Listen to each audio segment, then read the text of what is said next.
think we're live? Yep. Okay. It's all good. It's all good. All right. Hello. Hi, everyone. Thank you so much for coming out tonight. All of you in person and of course online as well. Yeah, this is just a wonderful turnout, and I appreciate you all being here. Just so you all know, this is being recorded just through Facebook Live. What we were going to use a mic. Sometimes the people online have trouble hearing, so I might repeat your question. Robbie's also going to be typing that in online for folks who are watching online. You know, there's no specific purpose to this meeting, no specific topic. It's really just a chance to get together as neighbors, for me to connect with you. I really like the town hall format. I think it's a really great opportunity to be able to all hear the same things at the same time. The trade-off with the town hall is just making sure that we respect everyone's opportunity to have an opportunity to speak and share their voice. So if for whatever reason that isn't happening, then we'll just switch to sort of a more one-on-one mingling kind of conversation meeting. Yeah. I thought I would start just with an update on some of the things that have been happening lately just in the city, at City Council, which I'm excited about. And then we'd just really love to go to questions. So there's paper and pens on the side table. If you'd prefer to just write a question, if you don't feel comfortable asking in front of the group, you're more than welcome to do that. Maria or Jane can take your written question. People online, you're welcome to type your question in as well, and Robbie will read that out for me. Yeah. Can you tell us how many people are online? How many people are online? I think there are 4. 4. Yeah, you know, this is. Show them a piece of cake and they Well, you know what? Should we start by singing "Happy Birthday" to Rocky? 1, 2, 3. Happy birthday to you. Happy birthday to you. Happy birthday, dear Rocky. Happy birthday to you. Well, and Rocky is the best of birthday people because she brought her own cake. So there. Great. Well, you know, lots has been happening as always at City Hall.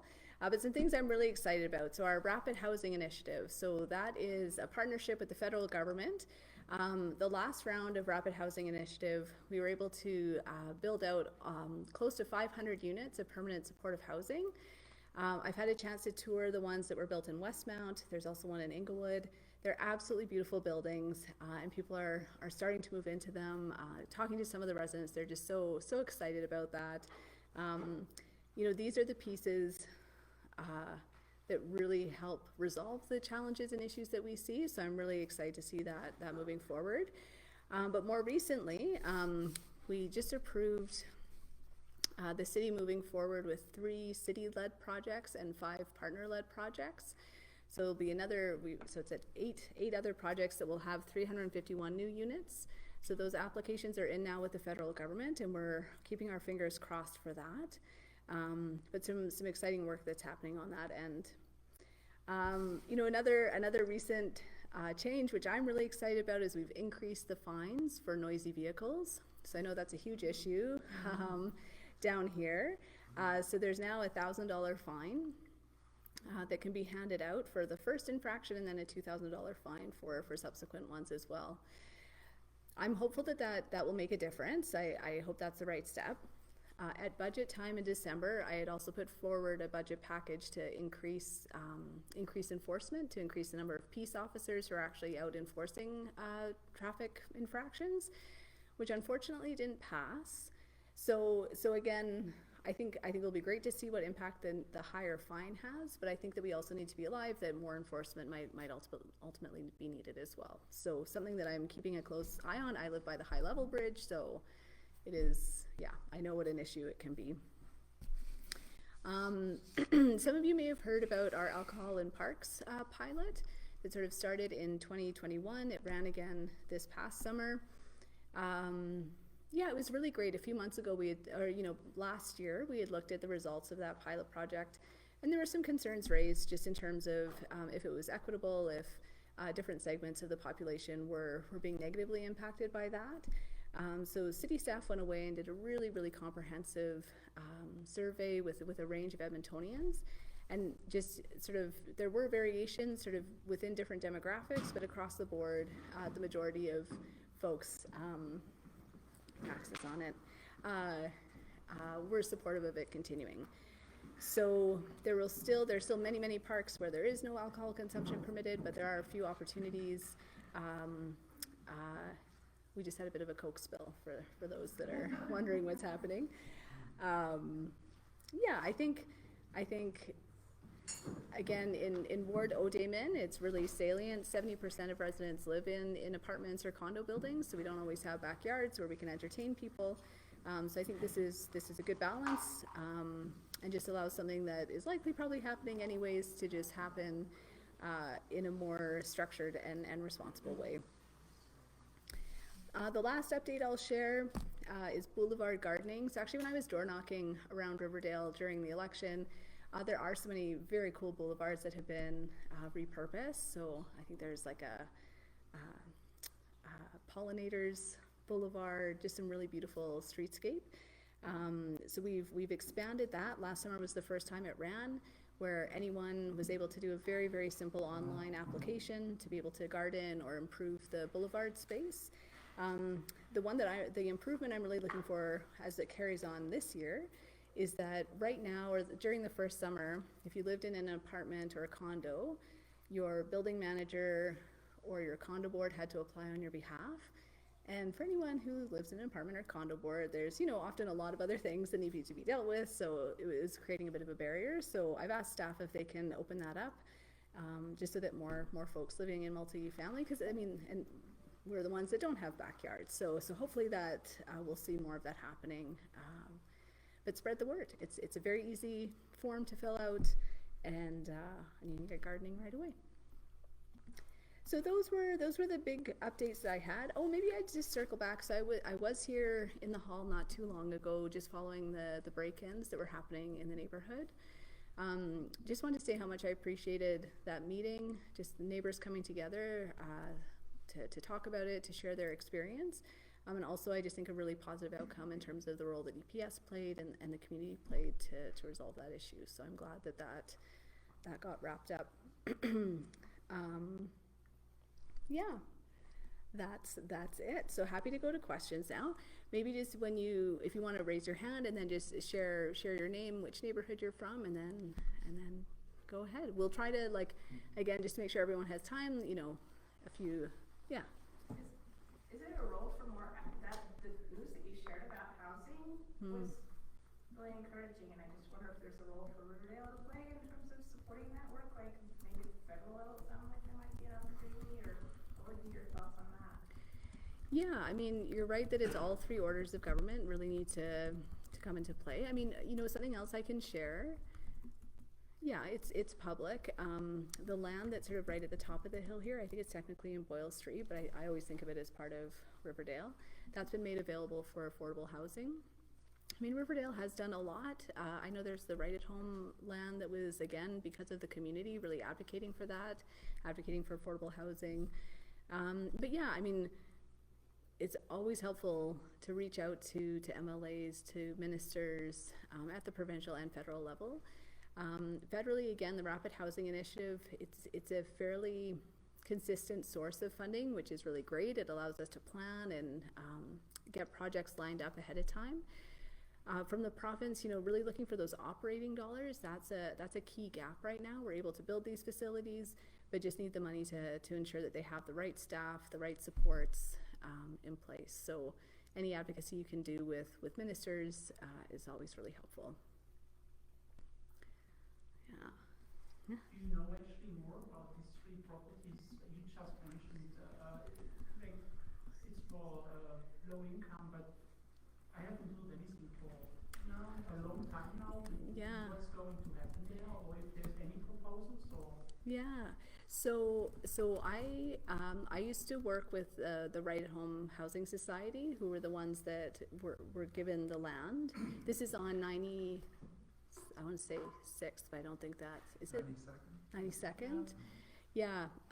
So there, I know that there, when I left the organization, there were designs, everything was sort of ready to go. My guess, and again, I'm actually having lunch with the executive director on Friday, so I can ask him and get an update to see where that project is at. My guess is that interest rates and the escalating construction costs have maybe delayed that by a bit, but I can certainly follow up and get an update. Yeah, they're neat projects. They're for large families, really beautifully designed. Habitat Studios were doing the designs when I was there, and they're really lovely units. So hope to see those getting built soon. Okay, I think my team is dutifully reminding me of all the things that I'll follow up on. Do you want to take a question from online? Sure, sounds great. Yeah, so coming from Macaulay, what are the rules or laws around cleanup following a fire or building demolition? Top of mind is a lot on 95th Street, south of 107th Ave. There was a fire last year, the building was demolished, the security fence went up, and nothing has been cleaned up. Okay, I'm just trying to think of that Yeah. location. I think we're 95th. actually dealing with that one for some other Oh, constituent yeah, concerns. right. Yeah, that's right. So yeah, we actually had just been following up with our fire team. So I'll start by just giving a huge shout out to Edmonton Fire Rescue Services. The Chief, Joe Zatilny, has really taken a proactive and aggressive approach to both derelict properties and properties that have been damaged by fire. So there are absolutely pieces of legislation in place under the Fire Safety Act, I think, if I'm getting my legislation right. We also have our community standards by law enforcement team. So I don't know if you all know the Milla Pub on 101 and 101 Street and 105th Avenue. That again was destroyed by fire. There was debris. It was uncleared for like too long. But then again, I reached out to our community standards team and they got it cleaned up very quickly. So can you remind me of the specific update on this property? Yep. Go ahead.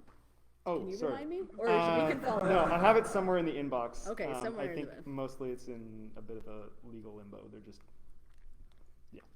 I do know that there are, so fire has the ability to order demolitions. So if a structure is partially compromised by fire, Edmonton Fire Rescue can issue an order through the courts to have it demolished. I do know though that court order provides them with a year to do it. So it could be that it still does take time, unfortunately, but when that order goes into place, the property owner has a year to demolish. If they don't demolish, we can do that for them and just charge it back to their tax roll. So we can certainly follow up with who's online. It's pretty small. Well, yeah, and then our community standards again. If it's very unsightly, if it's attracting pests, then they can issue tickets and or again do the work and then charge it back. So again, I used to work at the City of Edmonton, and just the progress that's been made on problem properties, the responsiveness of our enforcement teams is so encouraging. It's still, still not perfect. There's a lot of work to be done. Maybe I'll also use this as an opportunity to give another highlight, which I'm so excited about, is we're introducing a new tax levy for derelict properties.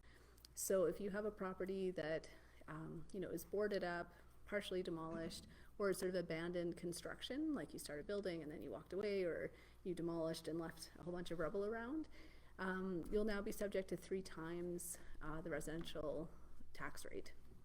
So it creates a huge incentive for people to clean up. It's also for properties which have the building removed already, or? So it's a good question. If it has been demolished, but there's sort of rubble or parts of the structure left, that would apply. If it's simply a lawn, no. But if the lawn isn't being upkept, again, that can be a community standards complaint in terms of the upkeep there. So it's very exciting. It's very new. It's something that like it's a huge win, just in terms of how we can use our tax tools to address derelict properties. It's going to start just in the mature neighborhoods and it will start next year. So this year our assessors are out and they're assessing basically every property in the mature neighborhoods to determine if it's derelict. And so that will be reflected on people's tax bill next year. And then the hope is that we expand that to the whole city over time. Max? So would something like that apply to commercial stuff? Like, I'm thinking of the 102nd Ave and 101st Street, the old BMO that's sort of, they demolished but left the part of the rubble there for 4 years now. Yeah, so great news about that site. It has some really beautiful wrapping from the city now, so it looks much better from street level. Yeah. It's also for sale, so that's excellent, and I think there's a lot of hope that it will be bought by someone who's interested in investing in Edmonton. The derelict property tax rate hasn't been structured to apply to commercial. Just in terms of the tax legislation, if it's a commercial building, the threshold for derelict and abandoned is much higher. You have to prove that it's been unoccupied for a year, and how you would do that is a bit trickier. Again, I think we should get there eventually, but you know, it's a new thing. No one else in Alberta does it. You know, I think we could look at things like utility, like has there been power, has there been water usage on site? Does that demonstrate that there has been a lack of occupation? But it could also be that someone walks in, takes a picture of themselves on January 1st and says, well, I was in there, it wasn't unoccupied for a full year. So definitely something I think we want to move into, but starting with residential I think is a really, really great first step. One thing on the hoarding fencing on there, I did overhear someone, I was walking by the other day saying, wait, the city owns this? So that big Edmonton logo may have had an unintended consequence. Good flag, good flag. I will note that another, I think there was an article in the Yards, the Pits of Despair, which I thought was really excellent, but another one has been filled in, so on Jasper Avenue and 114th Street, that has been there for quite some time, but it's now been filled by an adjacent site, so our Pits of Despair are slowly getting undespairing. Do you happen to know, is there an alternate site being chosen for Heritage Festival now that Orlando Great question. I will say that yes, our special events team has been working really closely with Heritage Festival. I don't know if it is public. Is it? I don't know. I should say it is. Do you know? Okay. Well, if you say it, I can't be in trouble. So where is it? No, she's just trying to trick you. Oh. I think it's probably public. I can Google it quickly. I feel like a press release went out. You are tricky. Oh, it's still listed as coming soon on the website. Huh. Does it begin with B? Yes. Okay. It is CTV News reports that Heritage Festival is moving to Borden Park and Exhibition Lands. Yeah. Yeah, very convenient. I'm really excited. I think that's a gem of an area. It'll be really great for LRT access and yeah. Is it possible that it might just end up staying there too? A little hopeful. Yeah, it'll be interesting to see. It'll be interesting to see how that plays out and the pros and the cons of it being there. Yeah. Nice park. Yeah, it really is. Some beautiful public art. The washrooms are so lovely. Yeah. No, I think he misunderstood Eric's question. I don't think he meant stay at Borden. I think he meant maybe Horlick won't be closed. Is that what you meant to say? No, So you're asking? No. On the spot. yeah. Well, items, and so things can change. Yeah, never know. that's a great point. And I think, you know, at some point too, and I think this is still an intention of theirs, but to look at a lot of the major festivals as well, just looking at, you know, how we did some of the smaller folk fest concerts, like just keeping that dispersed site model. I think that people have seen a lot of benefit of that and really enjoyed those pieces. Right? Yeah, please take this question in good humor, but I'm wondering, what is the most difficult and contentious issue that you people are talking about? Oh, I should ask my team because they see the unfiltered inbox. I'm not even asking for your side of it. Yeah. What are people really arguing about? Or it's just I'm this trying love to. and, Oh, what's Jane say? Horlock Park was a big one. is it? Yeah. What's the issue? Well, I think people are very sad to lose that asset for 3 years. It really, I mean, to be honest, when I heard a 3-year closure, I thought, no way, that doesn't make sense, and you know, really took convincing. But the nature of the work, it's so much like deep trenching. It's all that underground utility work. You know, if we phased it out, it would take about 10 years, and the park would not be fully open that whole time. So if you think of that level of disruption, they are going to be maintaining sort of the route. So if you're, you know, biking or walking from Laurier, you can still do that, which I think is really important. And it will be hard. I mean, you know, I love heading down there in the summer.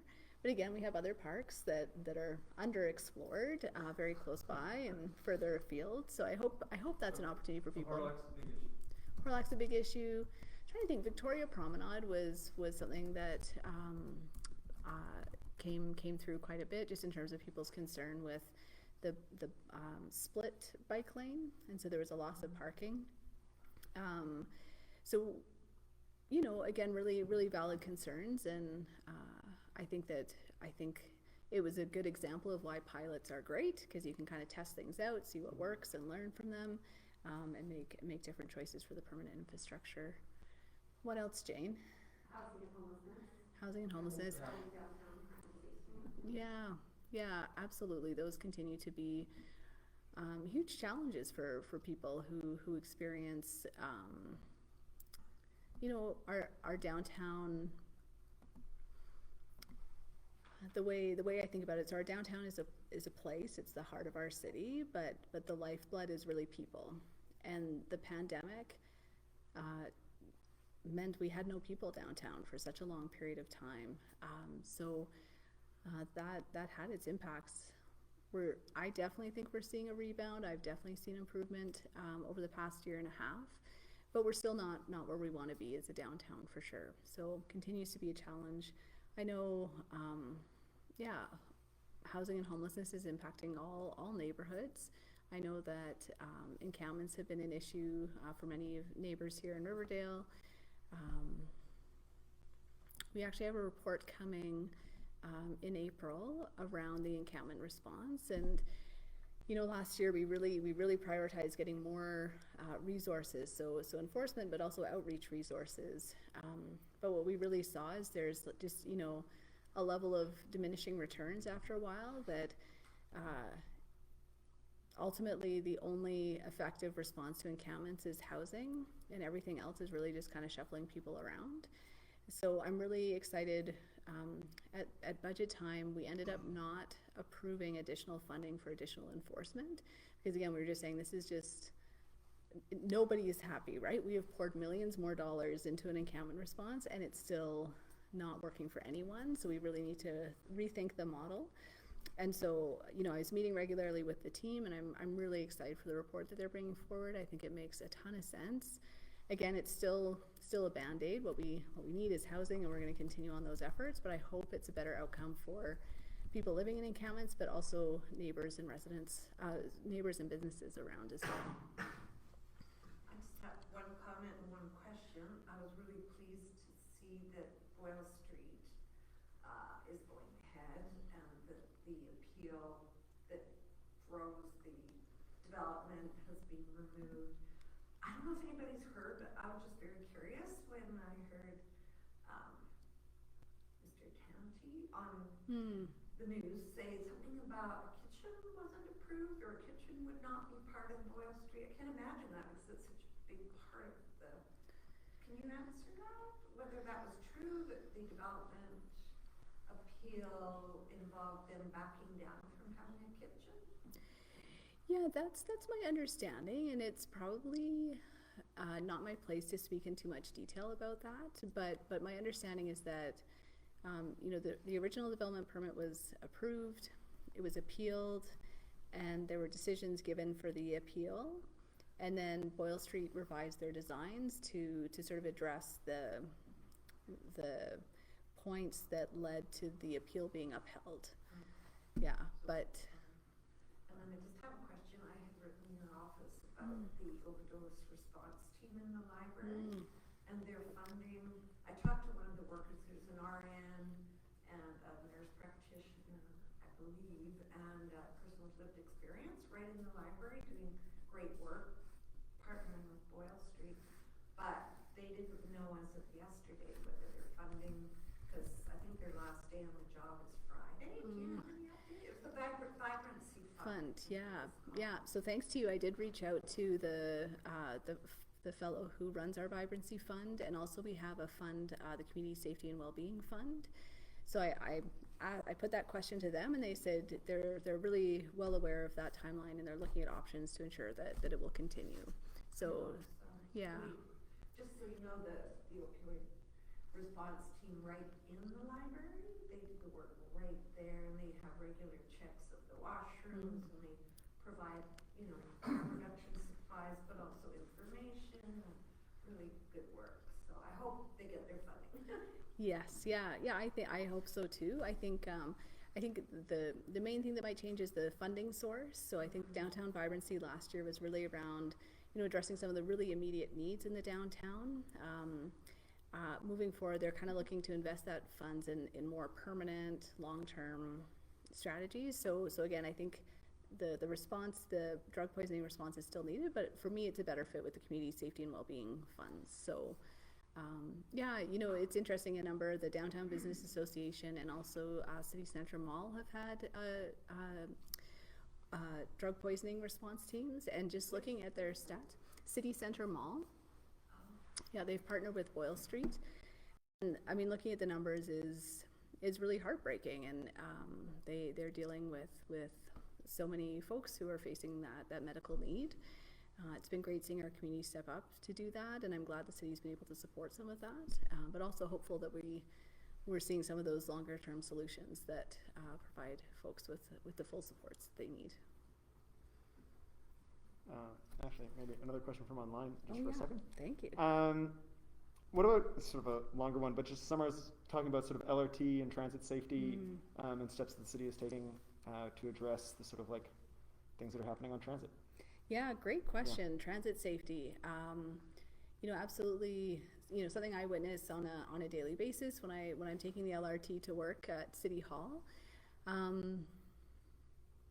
So there's been a lot that we've been doing around transit safety. So the question answer references our community outreach transit teams, which is a really neat partnership with Bent Arrow Traditional Healing Society and our peace officers. So they go out, sort of one social worker, one peace officer, and they're really looking, again, to just be the right resource at the right time, help folks who, again, maybe just need access to services. They actually help people who are in the LRT and transit system who need to get somewhere or need to access services.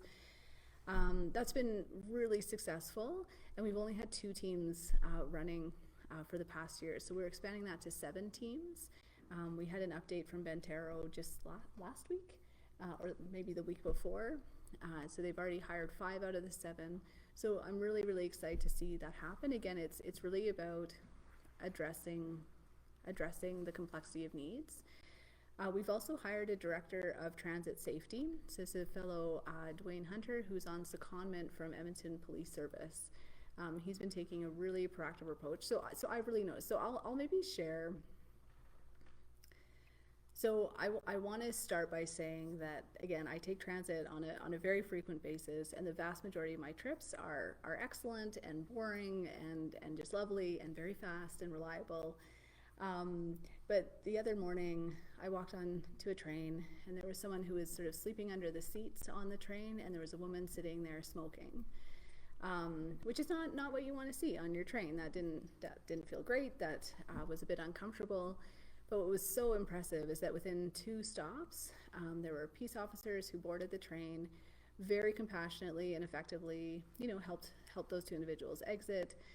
So again, not to say that we don't have challenges in our transit system, but that response is there. That response has been building up. We've actually, in about a 12-month period, we are getting close to doubling the number of transit peace officers that we have in the system. And again, also building up the outreach capacity too. So again, I encourage everyone to ride transit. I think it's a great service, and the more people using transit, the safer it is.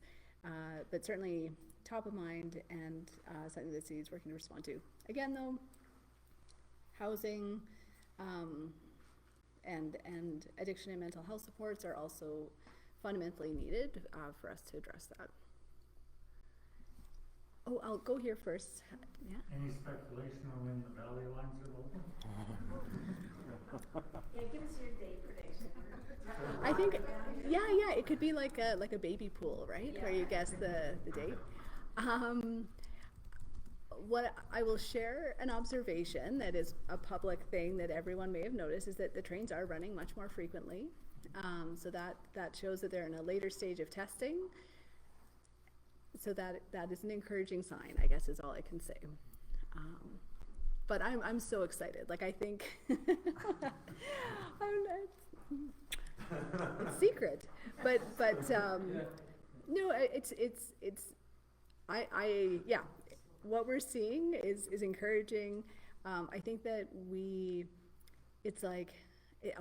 I'm very excited. I'm very excited for it to open. I think it's going to be a huge difference. It's like we don't even know. It's like we forgot that it was going to be there, and just the impact it's going to have. I think it's going to be huge. So I'm excited. I have the same question. Oh. So we have one. Oh yeah. Kind of going with housing and Boyle and stuff like that. I was wondering just if you could speak about. I've heard a little bit about the development north of Rogers Place. There's about 5 blocks of parking lots and stuff, and I know Boyle's getting affected by this. I don't know all the ins and outs, but just kind of wondering, like, in terms of the development process and like when ground is breaking and all of that kind of stuff, and where's Boyle's moving, and like just all of that kind of stuff. Yeah. So, my understanding is that well, I don't want to get my dates wrong, but I think Boyle Street is looking to move into their new facility when it's ready to go. Yeah. So again, with the delay in their development permit, that might push the timelines back a bit. Yeah, okay. But I think within a year is kind of the idea I have. Like for breaking ground, you mean, or for the moving? For the move, like okay. For Boyle Street, yeah, to move into their new facility. So I think they're going to start those renovations pretty soon, and then be moving over. And then in terms of that broader piece of land, so that was a public hearing not too long ago. I want to say maybe in the fall. Yeah. So the zoning is now in place. I don't know if any development permits have been submitted for that. Okay. That's usually sort of the next stage, and when we'd have a sense of when it would be closer. So yeah, I haven't been hearing. Yeah, okay. I haven't heard anything since public hearing. Okay. I guess. That's kind of where I left off, and I was just wondering if there's been any new developments and stuff, because I think that's a really exciting thing, like talking about revitalizing downtown and bringing people in and totally all of that. Because definitely, and also to go with like crime and stuff like that. That area is typically not an area that a lot of people feel super safe in. So. Yeah, well, it is fairly desolate. Like there's just not much happening there, and it's dark. Yeah, and there's like a beautiful park there too. I don't know if anyone knows, just behind Rogers Place. It's a really lovely space. When I was in Edmonton Tower, I used to have my lunches there, but very underused. In terms of sort of revitalizing the downtown as well, it's such a great point about the need for more residential in the downtown. And last year we had an incentive program that saw 10 new projects being developed, but sort of in the wider down, so including Oliver. But there are four residential towers under construction in downtown right now. So that's really exciting. We had a report last week about providing another development incentive fund to get more residential. What I'm excited for with this round is that we've asked staff to look at building in requirements to providing, basically like hitting other policy objectives with the grant, with the incentive. So again, we want residential development, that's a great outcome. And we also want, so potentially affordable housing, larger units, so three-bedroom units for families who may want to live downtown, and potentially green standards as well. So that report will be coming back, but I'm excited to see that and get more people living downtown. When does the house park start being built? I think this year. Yeah, I think at the designs, the last I heard, the designs are sort of at a final stage. There may be some more rounds of consultation, but my understanding was it was, well, I don't want to misspeak, but it's probably on the website, but I thought it was breaking ground either this summer, but maybe it was 2024. I should know these things off the top of my head. Warehouse Park. What does the internet tell us? Ready by 2025. Okay. What we heard report. Okay, construction is anticipated to begin in spring 2024. So I guess a bit more design to go, but that's a huge area. So there's quite a bit of zoning in place around the park for residential towers. So again, I'm hopeful that a development incentive can get those moving faster, so that, you know, as the park is being built, the residence is coming online at the same time. So I think that would, you know, create a really vibrant park and hopefully attract more people to those new buildings as well. We are doing a lot of running in the River Valley, and we noticed last year really a lot of spraying for herbicides in the golf courses, riverside golf course and highlands, and it was really so bad that you don't notice it right away, but eventually you get a headache, and you smell it kind of. And I think the problem is really that they are doing large area spraying. And I was just wondering, like, I know there was initiatives last year to ban herbicides, and it didn't pass kind of, but is there any other plans or new plans to protect the people against all this spraying and I was gonna say, I feel like Rocky could answer this question.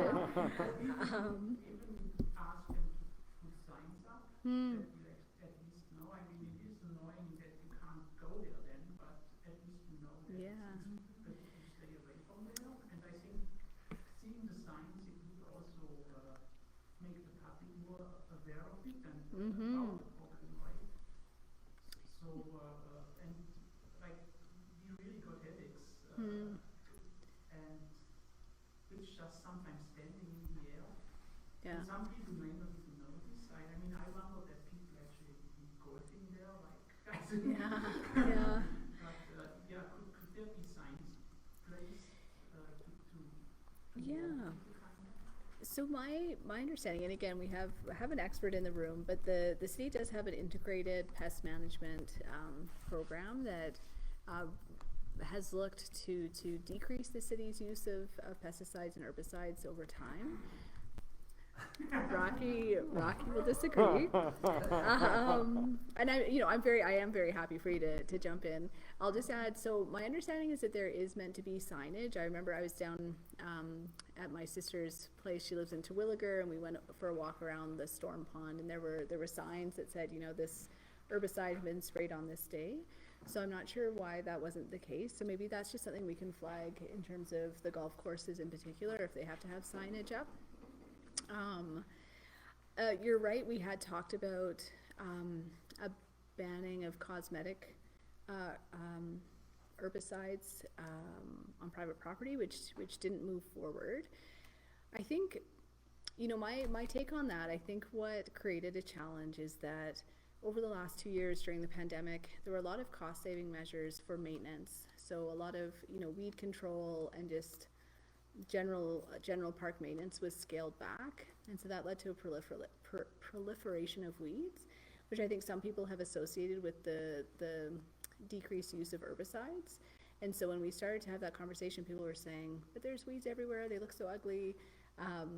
So I think a maintenance issue has been conflated with which tool we're using to achieve that. So I think what we're really focused on now, particularly with naturalization, is just sort of going back to a starting point where we're still working towards naturalization. That's the overall plan, but just working with communities, so that's a managed transitions, that people understand the intent and purpose, and why their public spaces might look different, and again ensuring that weeds are still controlled, but just using different methods. But I will allow Rocky to jump in with your 30-second. What I need to say can't be done in 30 minutes. Thank you for that opportunity. Okay. We'll get back to you. Okay, but a great point. We'll definitely follow up with golf courses and make sure that they're following those protocols as well. I would assume that they're subject to them as city golf courses, but we can confirm that for sure. As a question kind of about the River Valley too, and maybe the district plan, and I just sort of wondered what your feeling is about like more development in the River Valley, like i.e. Rossdale, I guess. Does it make sense to be, filling in green spaces owned by the city in the River Valley when the city is supposed to get larger and larger, and maybe those green spaces will be needed, before too long? Yeah, it's a good point, and I think I think Rossdale has struck a good balance in terms of maintaining a really significant portion of green space. It's always that trade-off that the reason why I'm supportive of development, in Rossdale, where it's been identified, is that type of growth growing in the city saves the green space on the edges of our city. It can slow sort of our outward expansion. So that to me is what I like about that. It means less new infrastructure, less roads that need to be built. So it's also lower taxes. Can I have a follow-up question? Of course. Just that there's so many spaces that are not in the River Valley that are still available, like quarters and like Blatchford, maybe the exhibition grounds. I shouldn't be speaking for those two, but it sort of seems a little bit short-sighted to be actually taking River Valley land, and especially when the pandemic was, we found out just how valuable the River Valley was, when downtown was kind of teetering in that. Kind of like a long-term safety valve, and just because more and more people now are starting to realize the value of having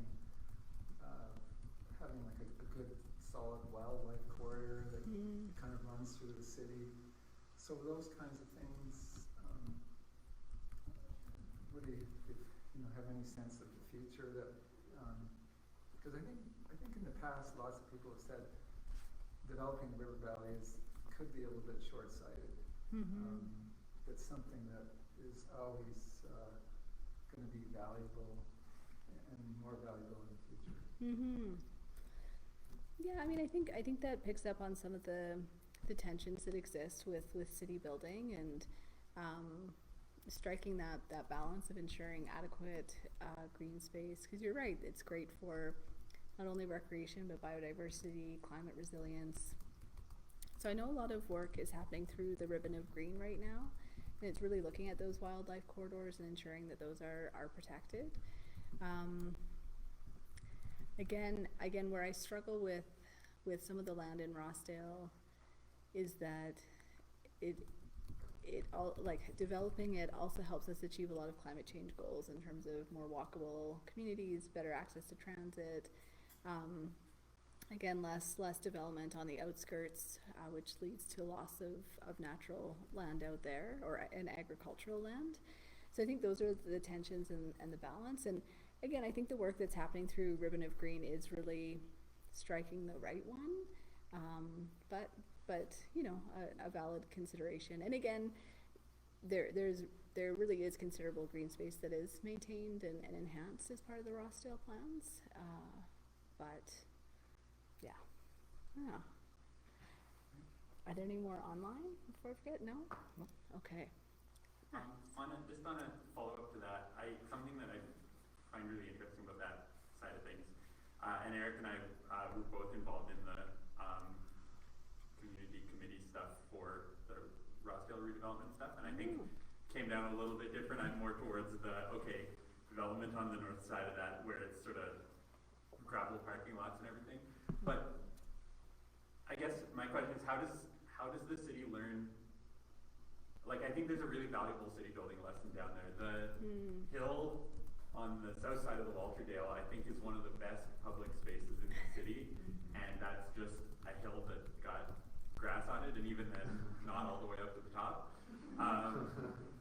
And I mean, I know there's accessibility stuff with benches and stuff like that, but it's pretty much just a grass hill that was, I think, left over from the partial construction of an old previous bridge that didn't go ahead.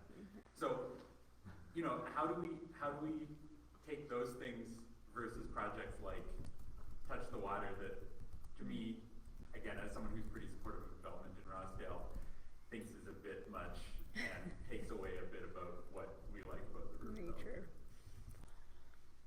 Yeah, it's a great question, and I think that that's going to be an increasing tension in terms of the different roles. So I've been in cities where it's a much more urbanized riverfront, and it is wonderful. It can be a really wonderful thing in terms of placemaking, bringing community together, creating vibrant spaces. But like the wildness, the naturalness of our river valley is also incredibly special. So again, Touch the Water, I also feel there are different ways of approaching that as well. Like I don't, but at the same time, like I think that some stretches of the river being a bit more urban, provided that the biodiversity links are connected, that other areas remain more wild. Like I think that I'm comfortable with that balance. I think that that's okay. I think that our river valley can do many things at once, as long as we're really mindful of all the different things that it does do. I know that Rocky disagrees. Well, She is thinking quietly. as we were talking that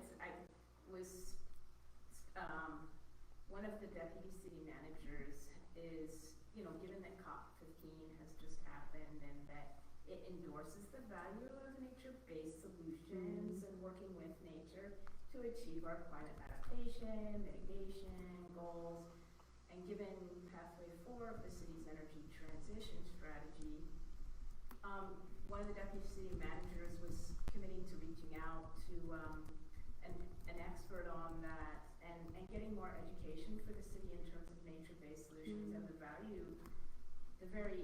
you will like this as an economist, the very cost-effective value that our river valley can provide, proper setbacks, getting out of the floodplain, not rip-wrapping, not doing like what we've done in Louise McKinney, particularly around the river's edge. It's expensive to replace cement after the river washes it out. And, the more, of all places you don't want to put impermeable surfaces, it would be the river valley. That's where you really want to take advantage of what the river valley can offer in terms of water slowing, in terms of cost-effective green space for citizens. So it's, you don't have to spend money on it. You don't have to spend operational dollars or capital up front. Just let nature do its thing. And so the place making that needs to happen, I would say, the place making that needs to happen is to let nature do for us what we need in terms of heat island effect, in terms of clean air, but who got her started? No, it's all very valid, and I So think it may be the city's gonna do more work on educating itself and really thinking through, can we afford to put more cement down there along the river's edge? Yeah, and it's a great point too, just in terms of, you know, what could be the urbanized part of it, and maybe it's top of bank, right? Like actually at the higher level rather than immediately adjacent to the river, for sure. Amen, yep. Yeah, yeah. All right, we want to run over.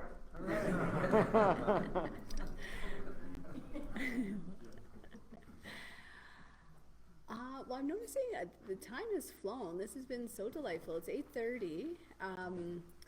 I just want to be mindful of everyone's time, but you know, I'm happy to take a few more questions, and then I'll linger as well. Not so much, well, I'm just curious, knowing that Mayor Sohi met with Premier Smith a few days ago, I didn't really hear too much. Was there anything at city council that came up? I mean, I feel that we're being punished as a city that doesn't necessarily support the UCP, but I just wondered if anything really tangible came out of that meeting.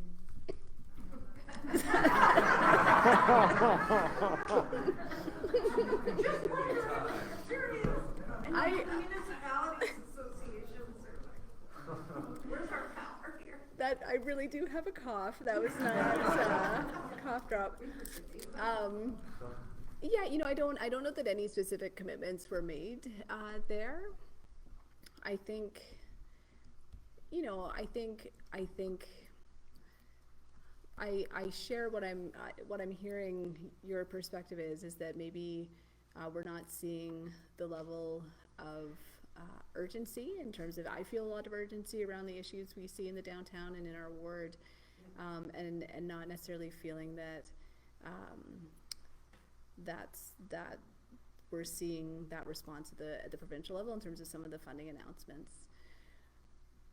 We do have task forces that are making recommendations. So again, the hope is that those task forces do lead to you know, really measurable and actionable resources that start to come to bear on these issues. I think it's positive that Mayor Sohi was meeting with the Premier, opening those channels of communication. I know that there's also a lot of communication that happens between our staff as well, so the provincial and city staff. Yeah, that it would make a really big difference. Like we can't do this alone. The province is an incredibly important partner, and so continue to hope that those conversations progress and that we see the resources that our community needs, for sure. Just gonna ask you for kind of a summary. Looking forward 10 years from now, you see Rossdale becoming more commercially developed. You see low-income housing in the Boyle area. What do you see for Riverdale? Great question.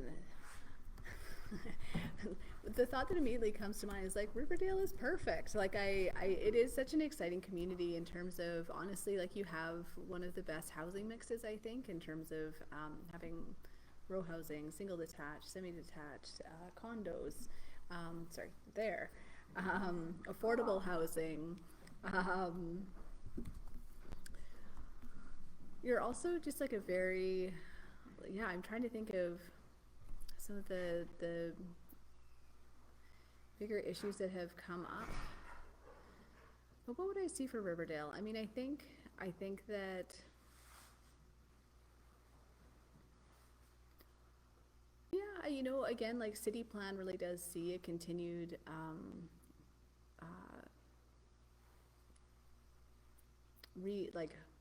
again, I don't want to say revitalization, because this neighborhood is very vital. It has, again, a great housing mix. But I think continuing to build on that, to create more housing options for folks down here. I know that there's differing feelings in the community, but I do think that, again, this neighborhood is a really great example of some of that local, you know, restaurants, cafe, gathering spaces, which a lot of neighborhoods still just don't have at all. It's just exclusively residential. So I think, again, I don't know that a ton more commercial development needs to happen here, but retirement home. Well, and so that's yeah, I mean, not to give away too much, but there is I understand potentially a prospect for that land at the top of the hill. That would be super exciting. So yeah, I think just continuing to build on those opportunities as they come in. That's great to know that seniors housing is a gap right now. More kids, I think we still don't have enough kids, do we? You've got like a full school, don't you, and daycare and Okay, yeah. What Oh. percentage of you've been reviewing it lately? Well, about 16% of the population, I guess, of Riverdale are under 20 in that. Is that pretty good? I may be just used to Oliver. I'm like, ooh, 16%. That sounds great. Sorry. One's, yeah, like 16%, and I think all of it's like maybe 3% Yeah. or something. Yeah. Okay. I would love to get up to 16%. Yeah, and I don't. Okay. Yeah, and again, this is a rare neighborhood in that you do have downsizing options already. And again, maybe if there's not enough, getting some more of those opportunities. Thank you so much for coming. But again, my parents, you know, they had to move out of their neighborhood when they were ready to sell their single detached home. There weren't any other housing options. So yeah, continuing to build on that. Yeah.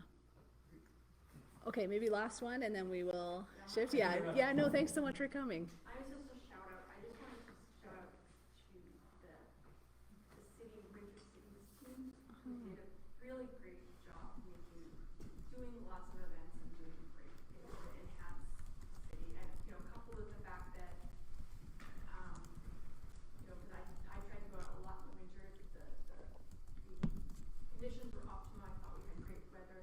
The trails were well taken care of, which was awesome, because I like getting to, you know, work and everything, and they were really well groomed and really well taken care of, and there was always some kind of event going on that we could sit down and help, and it was really great. City Hall. Great. Well, thank you. Yeah. I'm gonna shout out now. Well, thank you. That's a great note to end on. And I think you're right. I think there's so many positive things happening. Like, yeah, the City Hall skating rink, just like every weekend was bustling, and it was just wonderful to see that starting to happen. And yeah, my daughter learned how to skate this winter, and it was very fun. Great. Well, this has been such a lovely evening. I really appreciate you all taking the time to be here. And again, I'll linger. So if you had other questions, I'm around. My team is around. We thought that there's a sign-up sheet over here, and we thought we would do sort of a summary of the conversation with any of the specific follow-ups. We would just send that out to the newsletter list. So if you're not on the newsletter and you'd like to be on the newsletter, you can sign up there, or you can sign up online later. Always feel free to reach out anytime. Always happy to help with anything that we can. And thanks to my team, thanks to Jane and Maria and Robbie. They are the true stars of the evening. And thanks to everyone for joining online as well. And yeah, see you next time. Thank you so much.